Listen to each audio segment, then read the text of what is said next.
اور آپ کو بتاؤں کہ پلان تو پولیس کا بھی تھا اور ان کے مخالفین کا بھی کہ اس کو پولیس مقابلے میں پار کیا جائے، لیکن جو میری اطلاع ہے اس کے مطابق میں آپ کو بتاؤں، اس پولیس افسر کا میں نام نہیں لوں گا، لیکن اس ایک پولیس افسر کو فون کال آتی ہے علاقہ غیر سے، جمرود سے، بھولا سنیارا کی۔ اس نے صرف اس پولیس افسر سے اتنا کہا تھا کہ ہمایوں گجر میرا چھوٹا بھائی ہے۔ اس کے جرائم کی داستان بہت طویل ہے، جو کچھ بھی کیا وہ جانے اور عدالتیں جانے، آپ اس کے خلاف کارروائی کریں، اس کے خلاف جو بھی لیگل ایکشن ہے، لیگل وے ہے، وہ آپ پروسیڈ کریں۔ اگر آپ نے اس کو پولیس مقابلے میں مارا یا اس طرف آپ اس معاملات کو لے کر گئے تو میں یہ جانتا ہوں کہ آپ کے بچے،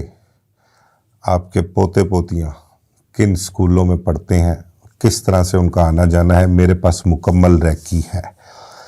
تو اس کے بعد پھر ہمیں پتہ لگا کہ ہمایوں گجر کا پولیس مقابلہ جو ہے وہ ملتوی کر دیا گیا تھا، اور اس کو کچھ ہی دنوں میں لاہور سے گجرانوالہ جیل شفٹ کر دیا گیا تھا، جہاں پر اس کے خلاف مقدمات بھی کافی درج تھے۔ اور گجرانوالہ میں میں نے بتایا کہ وہ صابر جٹ اس کا مخالف ہوا کرتا تھا، انہیں بھی جب پتہ لگتا ہے وہاں پر ان کے مخالفین کو تو وہ بھی اپنی کوششیں شروع کر دیتے ہیں، لیکن کوششیں سب کی بے سود رہتی ہیں، کوئی کامیاب نہیں ہوتا۔ وجہ میں نے آپ کو بتائی کہ سائیں جیوندے نے انہوں فکر کوئی نہیں سی۔ گجرانوالہ جیل میں جب یہ جاتا ہے ہمایوں گجر، اچھا ایک چیز اور آپ کو بتاؤں کہ اسی دوران ناجی بٹ بھی گرفتار ہو جاتا ہے۔ تو ناجی بٹ کو اور ایک ثنا گجر ٹاپ 10 میں ہوا کرتا تھا، ایک داؤد ہوا کرتا تھا، ان کو بھی گرفتار کر کے گجرانوالہ جیل میں ہی بھیجا جاتا ہے، کیونکہ یہ اس کے ہمایوں گجر کے جو ہے مقدمے والے ہوتے ہیں، اس کے ساتھی ہوتے ہیں، ان کی مدد سے ہمایوں گجر نے اپنے مخالفین پر بھی فائرنگ کی ہوتی ہے، تو ان کو سب کو وہاں پر گجرانوالہ جیل میں شفٹ کر دیا جاتا ہے۔ گجرانوالہ جیل میں بھی ہمایوں گجر کی ایک ایسی دہشت تھی، ایسی خوف تھا، جس طرح سے اس نے وہاں پر جیل کاٹی ہے، جو وقت اس نے وہاں پر گزارا ہے وہ میں آپ کو کیا بتاؤں، بس بادشاہوں کی طرح وہاں پر جیل میں رہتا تھا۔ اور جیل گجرانوالہ جیل کے جو قیدی ہیں نا، انہوں نے اس کا نام وہاں پر ہمایوں گجر کا نام انداتا رکھا ہوا تھا، وہ کہتے تھے یہ جیل کا انداتا ہے، یہ ہمیں یہاں پر کوئی پرابلم نہیں آنے دے رہا، ہمیں کوئی بھی کوئی قیدی کسی مشکل میں ہوتا تھا نا تو یہ اس کی مشکل کو وہاں پر سالو کیا کرتا تھا۔ بہرحال اس کے بعد ہوا یہ کہ جو مخالفین ٹاپ 10 کے تھے، بھولا سنیارا ان کو سب کو رنگ لیڈر تھا ان کو لیڈ کرتا تھا۔ جمرود میں ایک آپریشن ہوتا ہے، تمام تر مخالفین مل کر ایک آپریشن کرواتے ہیں ٹاپ 10 کے خلاف، اور اس آپریشن میں جمرود میں بھولا سنیارا مارا جاتا ہے۔ بھولا سنیارا کے مارے جانے کے بعد وہ جتنے بھی ٹاپ 10 اشتہاری تھے نا، ان پر یتیمی کے سائے منڈلانے لگے، ان سب نے اپنے آپ کو یتیم سمجھنا شروع کر دیا، کیونکہ ان کو یہ پتہ تھا کہ بھولا سنیارا جمرود میں بیٹھ کر ایک تو ہمارے مخالفین کو بھی، جو جتنے بھی ہمارے مخالفین تھے ان کو بھی ڈیل کر رہا ہے، ان کو بھی ٹف ٹائم دے رہا ہے، اور دوسرا جو پولیس افسران ہیں انہیں بھی یہ پتہ ہے کہ یہ انتہائی خطرناک شخص ہے، اس کے خلاف اور اس کے ساتھیوں کے خلاف کوئی کارروائی کریں گے نا تو یہ ہمیں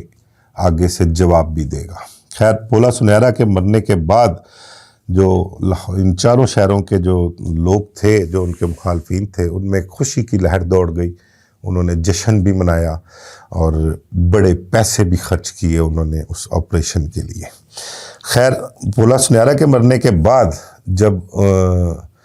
ان کو ہوش آتی ہے، جشن منانے سے فرصت ملتی ہے، تو اب وہ سر جوڑ کر بیٹھ جاتے ہیں کہ ہم نے اب اپنے جو مخالفین جیلوں میں اشتہاری تھے ٹاپ 10 کے، ان کو کس طرح سے مروانا ہے۔ تو اس کے لیے میں نے آپ کو پہلے بھی بتایا کہ لاہور شہر میں ایک کردار، ایک پولیس افسر جو بطور ڈی ایس پی رینک کا تھا، وہ لاہور شہر میں بلکہ قتل بھی ہوا اس ڈی ایس پی کا، اس کا نام نوید پلوان، نوید سعید کے نام سے تھا، اس کا مشہور تھا بہت زیادہ، اور اشتہاری زیادہ تر ٹاپ 10 جو تھے وہ نوید سعید کے ذریعے پولیس مقابلوں میں مروائے گئے تھے۔ نوید سعید سے بات چیت ہوتی ہے، نوید سعید کے ذریعے اعلیٰ افسران تک پیغام پہنچایا جاتا ہے، اور معاملہ جتنے بھی ہوتے ہیں وہ طے کرنے کے بعد یہ پروگرام ترتیب دیا جاتا ہے کہ